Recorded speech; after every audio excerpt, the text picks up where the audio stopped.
kudune damkar iki. Lah iki kudune damkar, nek ora damkar ya ora iso no. Few moments later.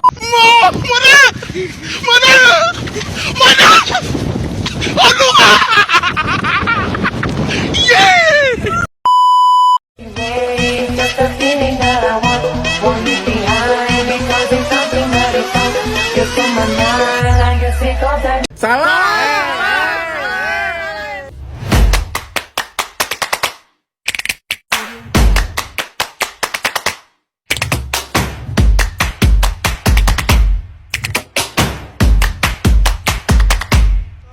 Shalom, selamat pagi. Perkenalkan, nama saya Christine Jami. Baik, di sini saya akan membahas tentang anatomi tubuh manusia dan sistem organ manusia. Baik, di sini saya akan presentasi dan saya akan membahas yang pertama yaitu anatomi tubuh manusia. Anatomi tubuh manusia adalah ilmu yang mempelajari mengenai struktur tubuh manusia. Ada 13 organ tubuh manusia sekaligus dengan fungsinya. Yang pertama yaitu sistem rangka. Pembagian anatomi tubuh manusia yang pertama yaitu sistem rangka. Rangka manusia tersusun dari 206 tulang yang dihubungkan tendon, ligamen, dan tulang rawan. Fungsi dari sistem rangka yaitu untuk bergerak, tempat melekatnya otot, melindungi organ-organ dalam, menopang, dan memberikan bentuk tubuh. Yang kedua, sistem otot. Sistem anatomi tubuh manusia dan fungsi selanjutnya yaitu otot. Di dalam sistem otot manusia terdapat atas 600 otot.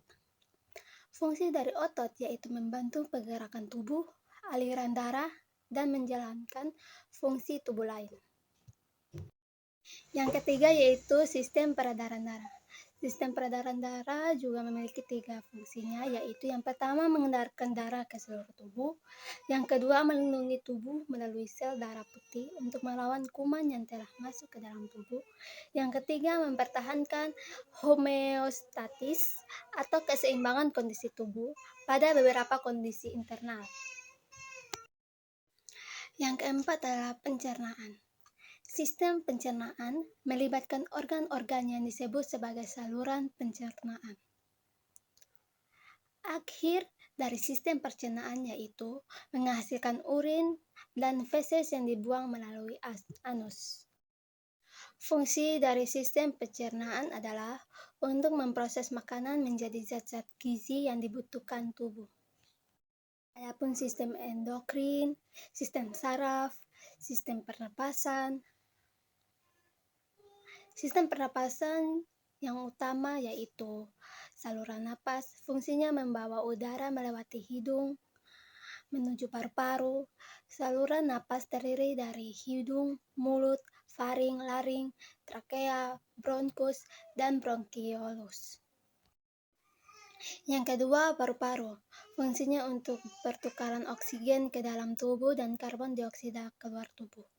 Yang ketiga, otot respirasi, termasuk diafragma dan otot interkostal yang bekerja sama memompang, mendorong udara untuk dan keluar dari paru-paru saat pernapasan.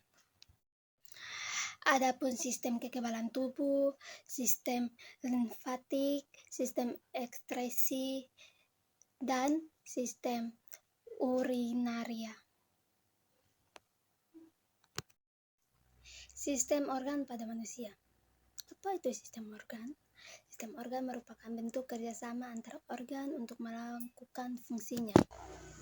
Ada beberapa sistem organ yang terdapat pada manusia yang akan dibahas pada saat ini. Yang pertama yaitu sistem pencernaan, sistem pernapasan, sistem peredaran darah, sistem ekskresi, dan sistem reproduksi.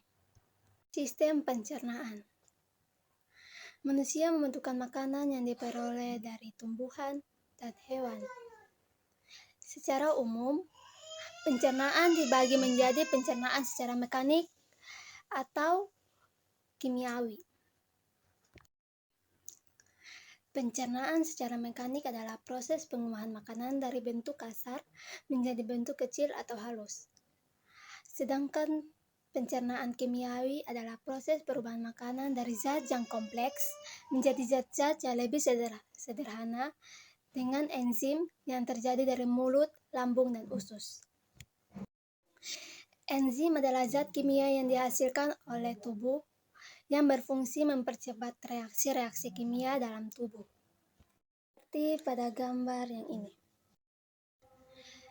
Berikut ini diuraikan proses yang berlangsung pada sistem pencernaan manusia yang melibatkan organ-organ penyusun. Yang pertama, mulut. Proses pencernaan makanan dimulai sejak makanan masuk ke dalam mulut. Rongga mulut merupakan awal saluran pencernaan. Seperti ini. Di dalam mulut terdiri dari lidah, gigi, dan kelenjar ludah. Yang kedua yaitu kerongkongan atau esofagus. Makanan telah dicerna di dalam mulut akan bergerak masuk ke dalam kerongkongan atau esofagus. Kerongkongan memiliki bentuk menyerupai selang air atau tampung dengan pangkalnya adalah di leher. Di belakang tenggorokan, kemudian di daerah dada di belakang jantung, menembus sekat rongga badan di depan tulang belakang, dan bermuara dalam lambung. Kerongkongan berfungsi sebagai jalan bagi makanan yang telah dikunyah dari mulut menuju lambung, seperti ini. Adapun lambung. Lambung merupakan saluran pencernaan makanan yang melebar seperti kantung, terletak di bagian atas rongga perut sebelah kiri, dan sebagian tertutup oleh hati dan limpa. Adapun hati, adapun kelenjar pankreas, usus halus atau intestinum, usus besar, anus. Yang kedua adalah sistem pernapasan. Pernapasan adalah proses pertukaran gas antara makhluk hidup dengan lingkungannya. Yang ketiga adalah sistem peredaran darah. Sistem peredaran darah dan sistem peredaran getah bening merupakan satu kesatuan dalam sistem sirkulasi atau transportasi.